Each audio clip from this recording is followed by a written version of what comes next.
Thanks for joining us for the August Community Connection. I'm Brooke Hall, coming to you from Madsen Park. We have some exciting news regarding the basketball court that we'll share later in the show. But first, here's Mary Morris with an update from Springbrook Nature Center. Hello! Hi from Springbrook, Mary Morris, naturalist here today. Just want to let you know about some of our programming that we have out here at Springbrook Nature Center coming up. So as always, first Wednesday of the month, join a naturalist like myself and head down one of our trails for our Wednesday wildlife walk. We'll see what we can see if there's any animals, flowers blooming, interesting things going on during this particular season. So join us first Wednesday of every month at 9 a.m. at the Nature Center front door, and we'll see what we can find. Then don't forget, we also have bird banding, where our master bander and a whole crew of awesome volunteers comes out to help set up traps, nets, catch the songbirds that we have here. You can hear some of them today, and take their measurements, find out what age they are, all kinds of different information that they record and log, and then release that bird back. You can also release a bird as well if you come join for bird banding. Happens on Sunday mornings, not every week, so check out our website for the dates of those upcoming here in August and September. And finally, we also have Saturday Family Fun, and our August Saturday Family Fun will happen on Saturday, August 31st at 10 a.m. and it is all about insects and more. Come, you can use one of our sweep nets here. You'll go out to the prairie, sweep down on the ground, and take a look and see what kind of bugs you can find. Hope to see you here at Springbrook. We have some great programming coming up here in our outdoor amphitheater at Springbrook Nature Center. On August 20th, we have our final concert of the 2019 Summer Concert Series. We will get to hear the beautiful music of Sweet Rhubarb, a wonderful local music group right here from St. Paul, Minnesota. So join us, that starts at 7 p.m. Then coming up in September, we have our Friday Night by Firelight series. You can enjoy an evening presentation, and then followed by that, you'll enjoy the fire with, of course, a s'more at the end if you so choose. Our first one will be on September 6th with the Gibbs Farm. They'll be doing their Dakota presentation. Learn about the Dakota, Minnesota's first people, and their seasonal life in the 1800s.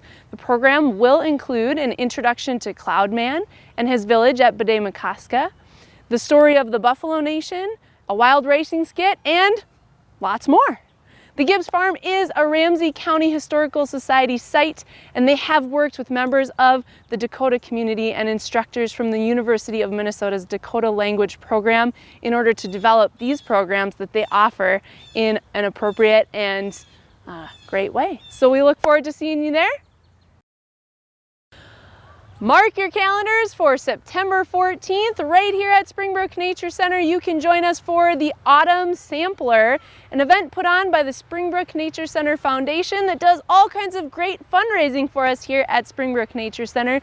This event will help to fundraise different educational opportunities for campers, students, all kinds of people that come to learn all about nature here at Springbrook. It also helps to fund things like our new picnic pavilion that is under construction here at Springbrook Nature Center. So join us for that. There will be beer and wine tastings, food samples, different prizes, things that you can win, live music. It'll be a great event. Make sure you're there. Pumpkin Night is never far away at Springbrook Nature Center. This year it'll be happening on October 19th, 2019, so come out and join us. You'll hear lots more in the next month or so to get us ready for that, but we're already starting to get people signed up for our community pumpkin carving, which happens the week before Pumpkin Night. If you want to come out, carve a pumpkin, you'll leave it here for us. We'll take care of all the mess, all the fuss of pumpkin carving, then come back for the event. Head out on the trails and see if you can find the pumpkin that you or your family or friend carved. If you're looking for something bigger, a challenge for your group, your organization, a way even to get your organization's name out there in the community, we are also looking for special volunteers who are willing to put up a pumpkin display that will go out on our trail and make everything even more exciting. So give us a call if you'd like more information about doing a larger display as a group or organization. We'd love to have your input, and we'll see you at Pumpkin Night. There's even more options for adults and kids. Margot is here to tell us about fall recreation programming. Hello, I'm Margot Numedal with the City of Fridley Parks and Recreation Department, and I'd like to share with you some of our upcoming fall programs. We have a variety of programs for youth and adults throughout the fall. Most of the programs start in September. We'll start out with some preschool programs for ages 3 to 5. We offer a soccer program and a flag football program. This will be either Tuesday evenings or Saturday mornings. For our elementary youth, we offer a variety of after-school programs. These programs take place at Hayes Elementary, and we do offer transportation from Stevenson. These programs are open to anyone in the community, so feel free to register if you would like to bring your child to Hayes. You can certainly drop them off for the programs as well. We'll be offering a variety of programs there. We'll have soccer league, back to school and fall crafts, as well as outdoor games and Halloween fun. Those are the programs that start right away in September, and then we'll be switching up classes again in November, so keep an eye out for snackables and gift making, basketball league, painting, and sports sampler league as well.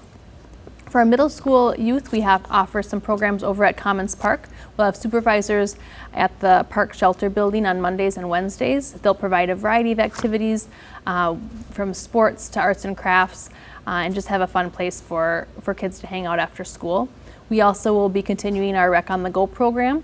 We'll have a couple locations throughout the community. We'll be meeting on Tuesdays and Thursdays after school time for that program as well. In addition to the youth programs, we offer a variety of adult programs as well, both fitness and athletics. We'll have a couple leagues. We do softball league, which starts in August, so by the time you see this, that'll probably be going on. Feel free to come and watch a game there if you're interested. We also will be offering flag football league. This is a 4-person passing league, and that will be going on, through the nice weather, hopefully through October.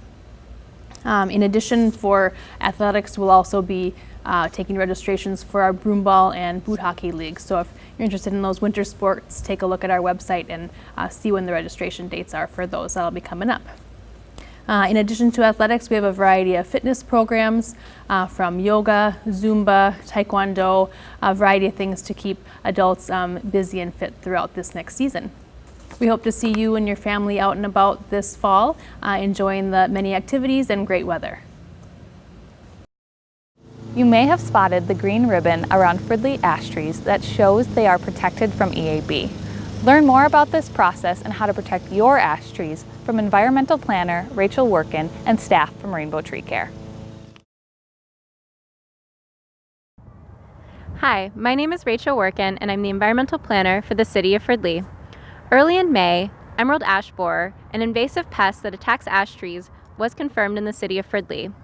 It's estimated that over 30% of the city's shade trees are ash trees, so this pest has the potential to cause devastating impacts to our urban forest. It's important that we have a plan to protect our ash trees and preserve the benefits that our urban forest provides us. One of the things that the city is doing is chemically protecting our high-quality ash trees to protect against the ash borer. We've contracted with Rainbow Tree Care to provide this service. I'm here at Commons Park in front of an ash tree with Kyle and Danny from Rainbow Tree Care to talk a little bit more about what emerald ash borer is and the chemical injection services they provide. Can you guys give us a little bit more information on what emerald ash borer is? So, emerald ash borer is an invasive boring insect, and what it does is it lays its eggs onto the exterior of the tree in the larval form, burrows and digs into the tree, eats back and forth at the living tissue, and as it does, it degrades that ability to transfer nutrients and water from the root into the canopy of the tree, resulting in a very, very high mortality rate for native ash trees. Dead ash trees can be a significant safety hazard, and all ash trees are vulnerable to emerald ash borer infestations. Once your tree has been infested, it's likely going to die very quickly. So it's important to plan now as to whether you want to remove and replace your ash tree or protect it using chemical injection. Can you guys describe what the chemical injection process is? So a technician will come out to your house and we will determine the treatability of your tree. Once that's determined, we will hook up our kit, inject the tree. The tree will take it up systemically, and the insect will actually digest it. What it does is it actually stops the digestive system from working and killing the insect. And then from there, it lasts for about 2 years, and every 2 years, that's when you treat. When would you recommend that someone remove their ash tree versus chemically injecting the ash tree?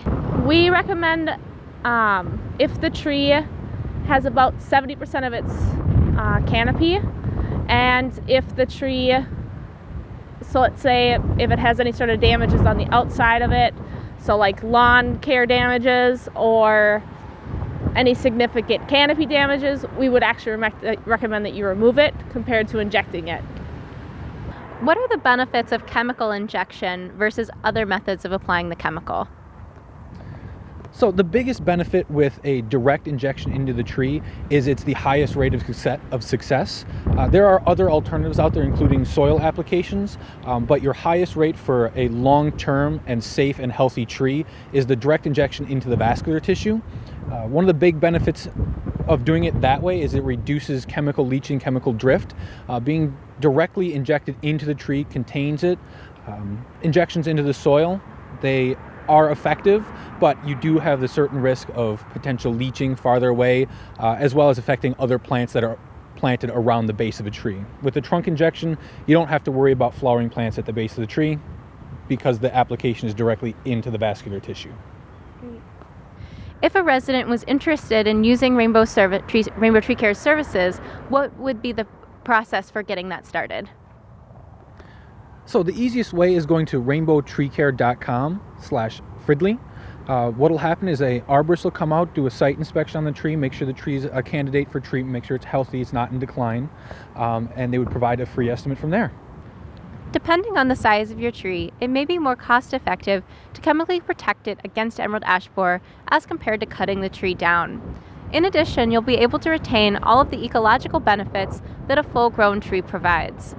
If you're interested in chemically protecting your tree, visit fridleymn.gov/emeraldash for a list of licensed tree care providers.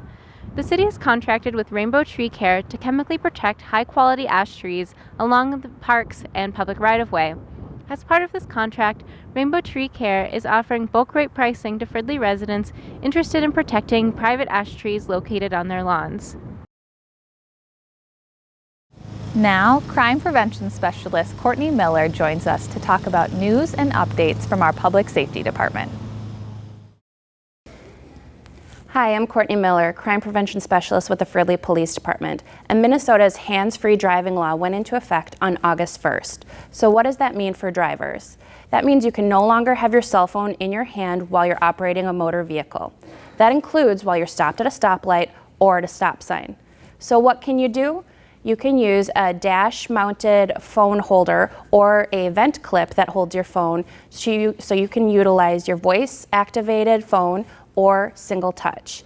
You cannot have your phone in your hand at any time while you're operating your vehicle, except one exception. That is if you need to make an emergency phone call by dialing 911.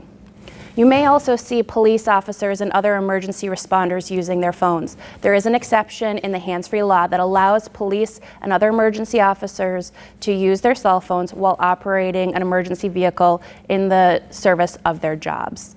If you want more information or have questions about the new hands-free law, go to handsfreemn.org. I'm Colonel Matt Langer, Chief of the Minnesota State Patrol. Hands-free is the law in Minnesota. That means drivers cannot hold their phone while driving. The law will help protect innocent drivers like Megan Geltz. Megan's car crash happened on February 29th, 2016. She was hit by somebody that was using their phone. Megan never stood a chance. Because of distracted driving, our family will never be the same. Help us make Minnesota roads safer. Learn the law at handsfreemn.org. Hi, I'm crime prevention specialist Courtney Miller, and I have some back-to-school safety tips for you. If you're a student who walks to school, make sure you're doing so on sidewalks. And when you're walking, make sure you're facing traffic so that drivers can see you clearly as you're walking. Make sure you're looking both ways before you cross the street. That's looking left, right, and then left again before crossing. And when you come up to a crosswalk, make sure you're making eye contact with the driver so that they see you and you see them clearly before you enter the intersection. For bikers, make sure you're wearing a properly fitted bike helmet. If you don't know if your bike helmet fits properly, you can bring it here to the Civic campus and somebody in our public safety department will make sure it fits properly. If you take the bus, make sure you're waiting for the bus at least 6 feet away from the curb. That's 3 giant steps. This gives the bus driver a clear vision of those waiting on the side of the street, waiting to be picked up for the bus. For teen drivers, many crashes happen to teen drivers because they lack experience. So in the weeks leading up to the school year, make sure you're getting plenty of practice with a licensed driver. And for anybody else out driving on the roads, keep an eye out for students who are heading back to school. Drive with caution through school zones, stop completely at stop signs, and let people crossing on crosswalks completely walk out of the intersection before you're entering it. If you have any more questions or want some more safety tips, you can go to nsc.org. That's the National Safety Council. Now for the exciting news. Mark your calendars for the basketball court unveiling party on Thursday, September 19th, right here at Madsen Park. There will be games, giveaways, skills lessons, and more. Let's take a look at what our City Council has been working on. Here's City Manager Wally Weisapel with the July Council update.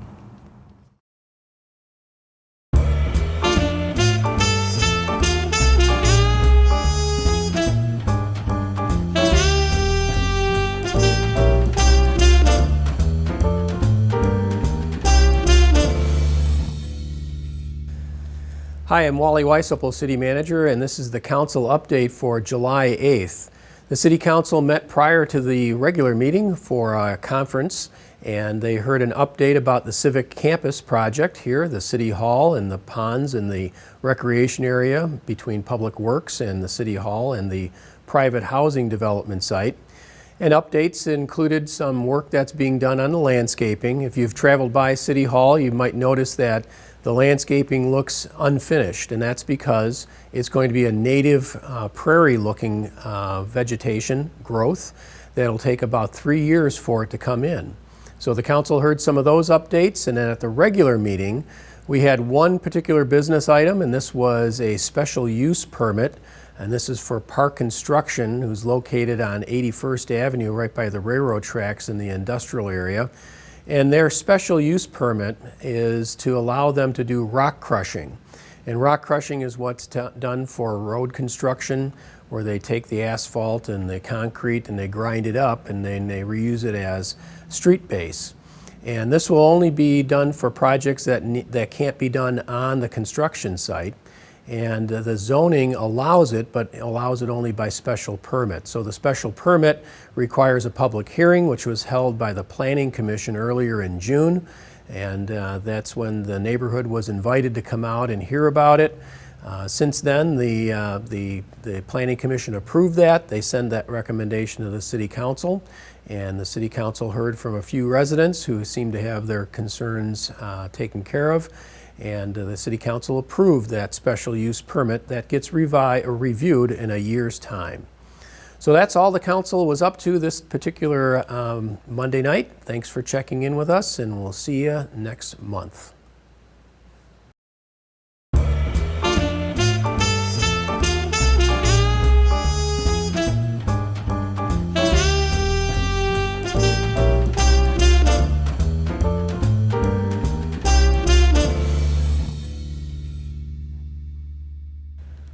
Hi, welcome to the City Council update for July 22nd. I'm Wally Weisapel, City Manager, and here's what the council was up to. We did not have a conference meeting that night. We had our regular agenda, which included approving conduit financing for the Village Station Apartments, which is a 72-unit apartment building going in right by the Amtrak train station, and it will include a $19.7 million bond issue. Now, the City Council, as Fridley, is not responsible for that money. We're what we call a conduit financing partner. We just lend the lower tax issues for the developer, and they'll begin construction on that project this fall. The City Council also received a traffic study for the 69th Avenue closure right here off of University Avenue, and they're going to continue that discussion with the community on August 12th. The City Council also cleared up some land title issues with the Civic Campus. This involved the HRA, the city's Housing Redevelopment Authority, because the Housing Redevelopment Authority was responsible for building and developing most of the residential housing on that site. We had to clear up some property lines and that kind of thing. And then we finally continued several nuisance claims against some private properties here in the city of Fridley. One of them was for a fire that took place at 1340 Hillcrest. And happy to say that the issue is being continued to allow for those property owners to get things cleaned up, and we'll continue that into August. That was the council update for July 22nd. I'm Wally Weissable. Thanks for watching. That's all for this month's Community Connection. Be sure to subscribe to email updates and follow the City of Fridley on Facebook and Twitter, as well as our new accounts on Instagram and LinkedIn. I'm Brooke Hall. Thanks for watching.